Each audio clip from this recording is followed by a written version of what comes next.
And I said, honey, grab a hoe and head to the field, and he grabbed me. Oh, hi there, sorry about that, didn't see ya. Welcome back to another Cold Blood and Cocktails. As you beautiful people know, any tiff you may have, please cast it away because this is a channel of positive energy, okay? Thank you. Oh, my juicy little tomato plants, how you doing today? I hope wherever you're at in the world, you're having a great day so far. I myself am doing wonderful, honey. It has been way too long since we've done one of these. I've been slowly nursing myself back to health, and now I have a cold, so instead of a cocktail, we are drinking a smoothie.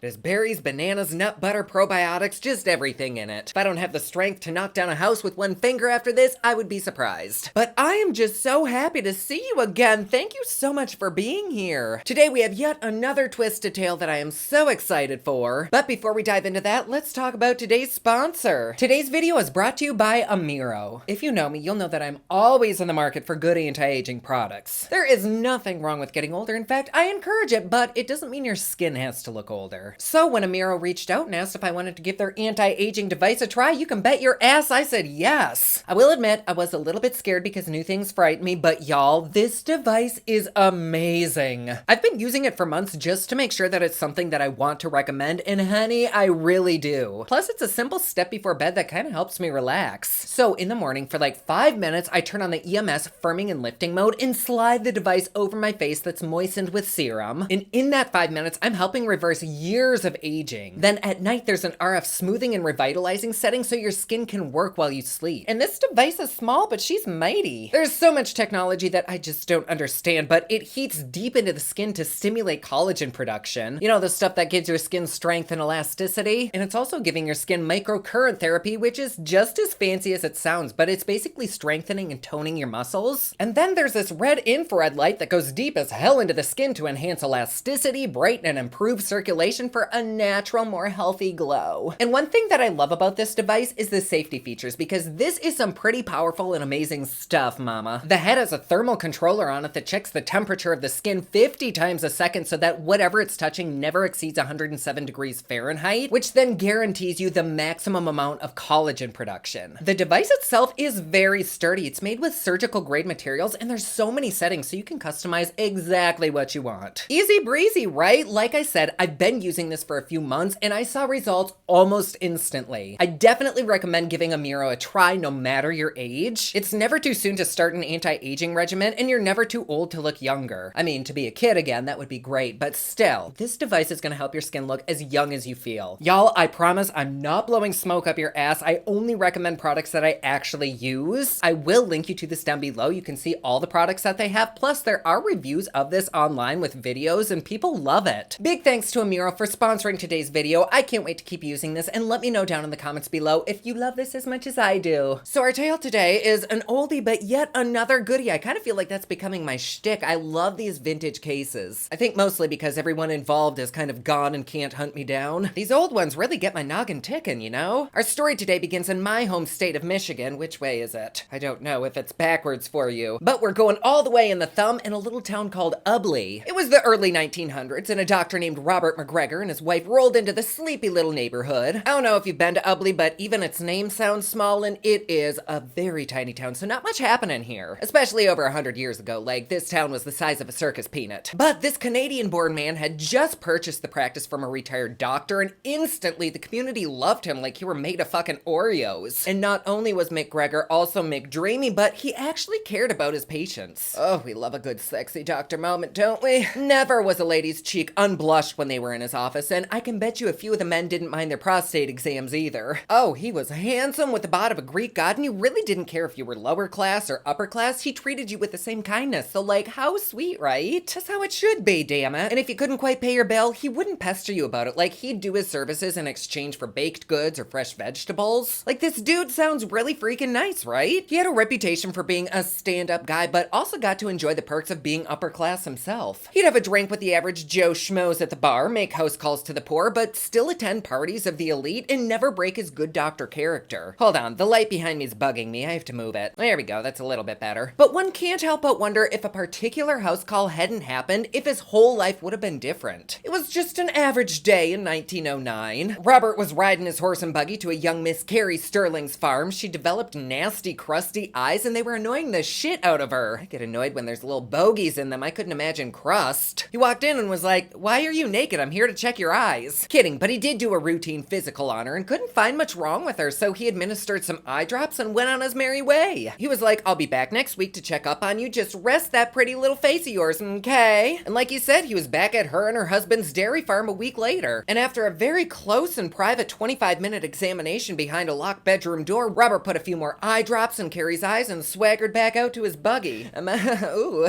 He wasn't exactly certain what was causing Carrie's eyes to be fucked up, but he vowed that anytime he was in the area, he'd check in on her, which turned out to be pretty frequent, if you know what I'm saying. Soon, Robert joined Carrie, her husband, and their 4 young, strapping men at Sunday dinners, and Carrie would put out a very impressive feast. Fresh pies, loaves of bread, suckling pigs, casseroles, and Carrie would even let Robert lick her fingers under the table if he wanted to, allegedly. Carrie's daughter had married and moved away, but their 4 tight-bodied young men, all around their 20s, lived at home and helped around the farm with their dad. There was Peter, Albert, Ray, Skyrel, I think that's how you say it, and they were all very into physical fitness, like tight as fuck. They'd set up a mock Planet Fitness in the barn, doing pull-ups, lifting weights, doing chest bumps, and saying, "Bro, look at my gains. Oh yeah, look at these titties." Literal Adonises these menses were, and of course on the peak of health, I mean, they were young. I remember those days when I could eat a piece of cake and didn't gain 20 pounds right after. But these guys were all about being healthy and physically fit. They'd even take big swigs from drugstore health tonics, but mainly because they contained high amounts of alcohol.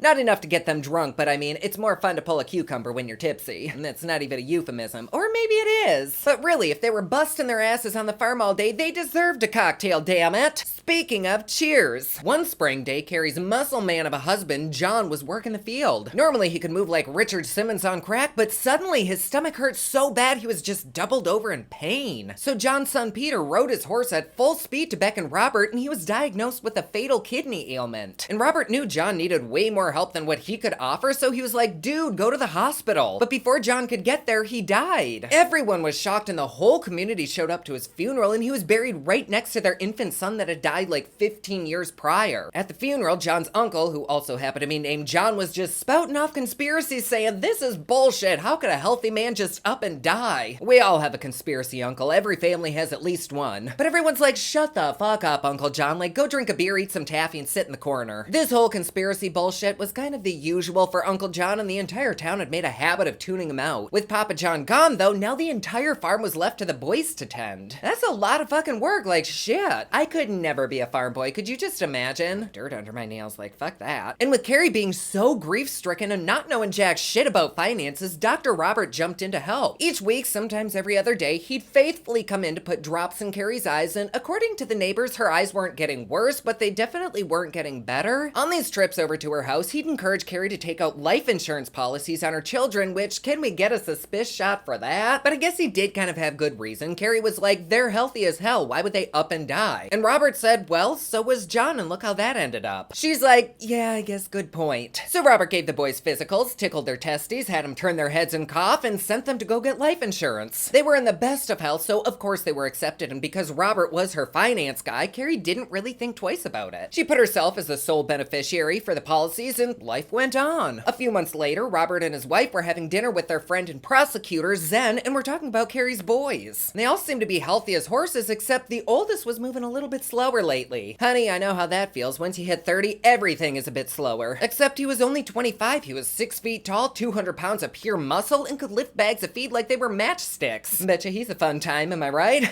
But lately, he wasn't working out with his brothers. He could barely lift anything and just didn't have the energy to work the farm equipment. Robert thought maybe this boy had acute pancreatitis, and within just a couple months, he collapsed with the same kind of stomach pains his dad had had. Suspicious, anyone? I think so. Well, what the hell was even more suspicious was the fact that a day after these stomach pains had started, he was dead and buried right next to his dad. Like they were gonna run out of room in their family plot. Shit. People around town were finally starting to talk, like, was it something in the water? Was it something the family was eating or drinking? Because how could a perfectly healthy father and son just drop dead a few months apart from each other? At the funeral, Uncle John was spouting out more conspiracies, but again, nobody was really listening. Poor Carrie was about to lose her shit. Her eldest son and husband were now dead, and everything around the house and farm reminded her of them. She's like, fuck fuck this place, we need a fresh start, so Robert, being a trooper of a friend, found them a farm for sale near his office. Which was perfect because he could check on Carrie's pesky eye irritation anytime now. She actually did have a fucked up eye, but as I'm sure you guessed, it seems as though the eye drops weren't the only thing he was administering, giggity. And life at the new farm was as fabulous as it could be. Everyone kind of slipped into their new routine, and they even hired a young girl to help around the house. Albert was now the oldest brother, and he was working his little ass off to try and make things as comfy as possible, and it worked for a good year or so. And with family members just dropping like flies, Robert advised Carrie to take out an extra $1,000 on each of the son's life insurance policies. Which I guess does kind of make sense, right? Spring rolls around and the brothers start hoeing around again, you know, the fields. Meanwhile, Robert had been eyeing a sexy horseless buggy all winter, but damn, that shit was gonna cost him $700. And it's not as though he really made that much money. Like, as of late, he'd mostly been paid in trades or goods, otherwise his fee was like $2. So it was a little bit curious and suspicious when he put down a small payment on the buggy and then told the salesman he'd be back to pay everything in cash by the end of the month. You can take a suspicious shot for that. Back at the farm, the strapping young brothers were soaking in the sun, shirtless and tilling the soil. But as the family's luck would have it, Albert dropped like a pop balloon in the middle of the field. He started vomiting just everywhere uncontrollably until it was clear that he'd be throwing up until his dying day, which sadly was only about a week later. Just like his brother had done not even 2 years prior, Albert passed away in his mother's arms and Robert blamed it once again on acute pancreatitis. After all, I guess Albert had taken a pretty big fall from an apple tree a few days prior and then went on to strain himself lifting really heavy farm equipment. So everyone was just like, this is a sad ass accident. Of course, at the funeral, good old Uncle John was putting up yet another stink, but this time people were actually listening. Though Uncle John was a little bit crazy and kind of outspoken, everyone knew it wasn't his nature to tell a lie. And at this point, this shit did in fact seem to be a little bit more than a coinkydink. A father and 2 sons dead, presumably of the same issue, all within a few years? Suspish! Around this time, Robert had confided in his prosecutor friend Zen and was like, if another one of Carrie's sons dies, you can bet your ass people are gonna suspect her, and there is no way she would ever do something like that. Well, curiosity really sparked when, just like Robert had said to the car salesman, the last week of the month came and he showed up to the bank with a check for $1,000. The check had come straight from the life insurance provider for Albert's death, and Carrie herself had signed it over to him. He paid the car off as planned and pocketed the rest of the cash. Another suspicious shot. Carrie, meanwhile, had put $1,000 down on a separate $5,000 house in Ubley. Shit, could you imagine a house for $5,000? Even with the conversion rate, that's pretty damn good, right? Mark can suck my taint. People were like, oh, what a patron saint Carrie is for having to deal with all of this bullshit and getting her ass off the farm. Like, good for you. But then people started talking when it wasn't Carrie that moved into her new house, but Robert and his wife. Everyone knew the doctor had been helping Carrie tremendously since the family deaths, but damn, a fucking house? And the nosy neighbors noticed that Carrie kind of made quite the habit of checking in on Robert pretty frequently. She'd stroll into the portion of the house that he'd made his office and, I don't know, maybe half an hour, 45 minutes later, walk out all flushed, maybe limping a little if it was a good day. But despite having purchased this new house, Carrie remained on the farm with her last 2 sons, Ray and Skyral. And as their terrible luck would have it, shortly after the season's crops were harvested, Skyral grew deathly ill. A very odd occurrence because just the day before, he'd helped the neighbors with some projects and everything was normal. He'd had dinner at the town's cafe, had his girlfriend for dessert under the bridge, but now he was projectile vomiting his remaining days away. Robert heard about this and was like, oh, fuck. So he drove his new fancy little horseless buggy to Carrie's house to check in on her latest dying kid. Except this time he wasn't really certain what the issue was. Was it liver cancer? Was it just a virus? The poor boy had itchy red patches all over his body and a horrific bloody mouth, nose, and throat. That sounds awful. Can you imagine? So Robert calls on his old doctor friend for a second opinion. Not a terrible idea. And the friend is like, fuck, this sounds like arsenic poisoning. Suspish. So Robert hires a full-time nurse to stay at Claire's house and take care of Skyral and kind of snoop around for poison. And what the fuck does she find? Why, a box of arsenic. Shocker. Could Carrie have poisoned her husband and her children for the insurance money? It certainly seemed so. But then people think, now really, why in the hell would Carrie cause herself so much heartache? Like, maybe we should be looking at the doctor that diagnosed everyone, aka Roberto. Especially because word had trickled down the grape leaves to friend and local prosecutor Zen regarding how close Robert and Carrie had been. Maybe there was a love affair entangled mystery going on. Oh, the town just ate that shit up like pumpkin pie. When Skyral was nearing his death, of course Robert was there, but there was so much hubbub at this point that 4 other doctors were there as backups. So Zen said when or if the boy dies, make sure all the doctors are there to help perform the autopsy. 3 of the 5 doctors leave for the night, and shortly after, poor Skyrel took his last breath. Still with him was, of course, his mother, Robert, and another doctor, Hector. Hector's like, well, let's call the fellas back in the morning for some mimosas and bagels, and we can do the autopsy then, shall we? But Robert says, hell to the no, we should perform the autopsy right in this moment so I can drive the organs in my carriage to the testing facility. Like, duh. Hector, who sounds like the biggest fucking pushover ever, is like, okay, I guess that sounds legit. So, poor Carrie held the lantern over her dead son's body while Hector sliced away. Oh my god, that is traumatic. At this point though, honestly, Carrie was probably numb to the whole fucking world. She could have her leg cut off and she wouldn't feel it. Hector removed a few vital organs and a very swollen liver. Robert's like, told you bitch, it was liver cancer, I knew it. Hector starts to move towards the stomach and Robert says, no, doctor dear, no need to snip that, it looks totally okay. And just as daylight broke and the doctors were shaving and getting ready to head over to the autopsy, Robert was already driving to the lab to drop off the jars of organs sitting in his back seat. The doctors arrived to the farmhouse to find the body completely dissected and their mouths just dropped to the fucking floor. Zen thought this shit looked seriously suspicious because he'd clearly told Robert to wait for all of the doctors to arrive in case there were signs of poisoning, which it came back from the lab that there abso-fucking-lutely were high levels of arsenic in all the kids' organs. Don't be suspicious, I said don't be. Poor Ray now had to work the farm alone and it was just too damn much. 4 family members dead in 3 years was enough to make he and his mom go totally batshit crazy and they never wanted to see a farm again, so they sold everything and left. Who in the actual buttfuckery would ever blame them, right? Meanwhile, it was totally clear that there was some sort of foul play with these deaths and the only person anyone could really point a finger towards was the doctor. Originally, everyone thought it was sure as shit Carrie, but prosecutors dropped the charges. And because Robert didn't follow the prosecutor's original request and letting the other doctors perform the autopsy, which found an ass ton of arsenic, Robert just looked too suspicious and he was charged with Skyrel's murder. By now, Skyrel had already been buried, so he had to be dug up so his stomach and other organs could be tested to once again find an exceedingly high amount of arsenic. So the prosecutor was like, well, why the hell stop there? Let's dig up the whole family and test them all. It turns out that Albert's death was caused by, you guessed it, arsenic. And John and Peter's organs showed they'd been poisoned with strychnine? Strychnine? How the fuck do you say that? It's poisonous, okay. Unfortunately, the entire town knew about this case because it was hot and juicy goss and literally everyone was his patient, so it took half a month before an unbiased jury could be selected. But everything was just hearsay. Not a single damn soul ever saw John poison anyone or even smack a fly. Like, why in the hell would he just kill this whole family? Yet it seemed like every time a family member of Carrie's would die, the doctor's pockets grew fatter with a chunk of Carrie's life insurance money. Did he set Carrie up and plant a box of arsenic inside her house? After all, it would have been super freaking easy for him to slip anyone living in that house just a little bit of poison during one of his regular visits. And speaking of these visits, did Robert's wife, who was friends with Carrie, know the extent of these visits behind locked doors? Was there really anything actually going on behind those closed doors? We don't know, but one can assume. Carrie denied she ever did anything dirty with Robert, and Robert's wife wouldn't hear anything otherwise. Testimony after testimony came pouring in proclaiming how wonderful Robert was, from his wife to his patients to his friends, but the judge wouldn't have it. He sentenced Robert to life in prison, and the courtroom erupted in an angry-ass outburst. In fact, a mob soon formed outside of the courthouse. People were pissed that he'd been found guilty with not a shred of evidence. Others were hurt that their doctor had supposedly killed these innocent young men, and a lot of people just wanted one last glimpse of the man. And off to prison he went, but is that where he'd stay? Robert soon found employment within the prison walls as the prison's assistant to the doctor, and he made sure to tell everyone he spoke to that he was fucking innocent. Finally, Robert's attorney demanded a retrial, especially because a Mr. Douglas of Bingham had allegedly seen Skyrel consume dangerous amounts of non-prescribed health tonics to be strong on the farm. And what was his favorite tonic? Why, one that contained high amounts of arsenic. The same tonic his brother Albert would drink. And the other 2 deaths? Why, what was in the tonics they took? Why, a bit of strychnine used as a stomach tonic, which I guess helps the circulatory and nervous system. It wouldn't have been too bad if they'd taken the recommended amount, but when you chug half a bottle each day, the shit'll do some damage. And what's more, the jurors that had found him guilty hadn't exactly been isolated like they were supposed to have been. They'd been handed various articles of mail, newspapers, flyers, and were even seen talking in the streets in between the days of the trial. Unbiased? I think the fuck not, and hella suspish. And that box of arsenic found in Carrie's house, well, arsenic was a very popular pesticide, and when you have a big-ass farm, you got big-ass pests. But despite this information, Robert wasn't granted a retrial. 4 years go by, and Robert worked his way from assistant doctor all the way up to full-time prison physician, still professing his innocence. So Robert's lawyer writes a letter to the governor, who apparently had no idea of this case and was like, what in the tickling titties is is this bullfuckery? And he opened up a brand new case looking into all the evidence in this trial and found literally nothing. There was no real evidence pointing towards Robert as the killer.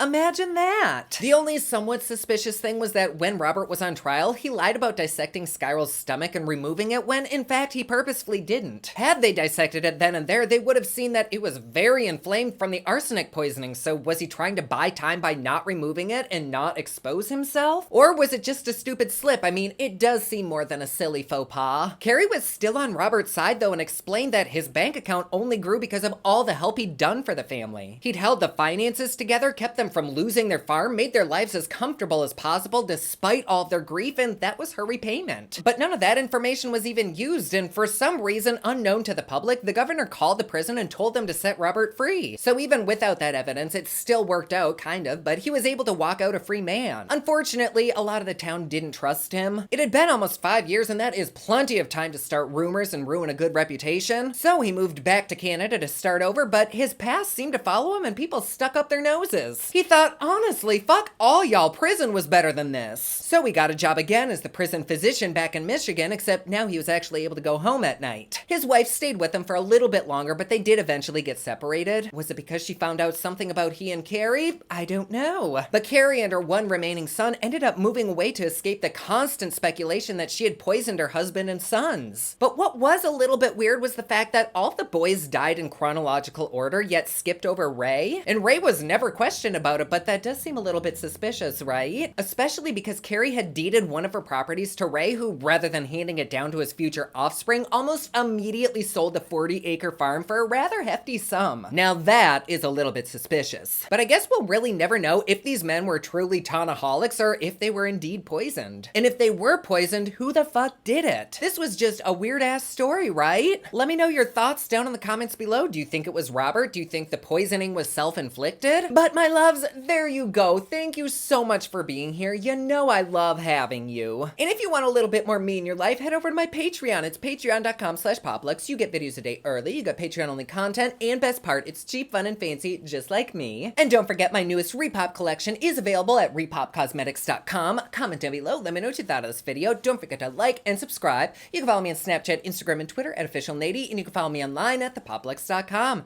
Thank you so much for watching. I love you all, and I will see you again soon. Bye!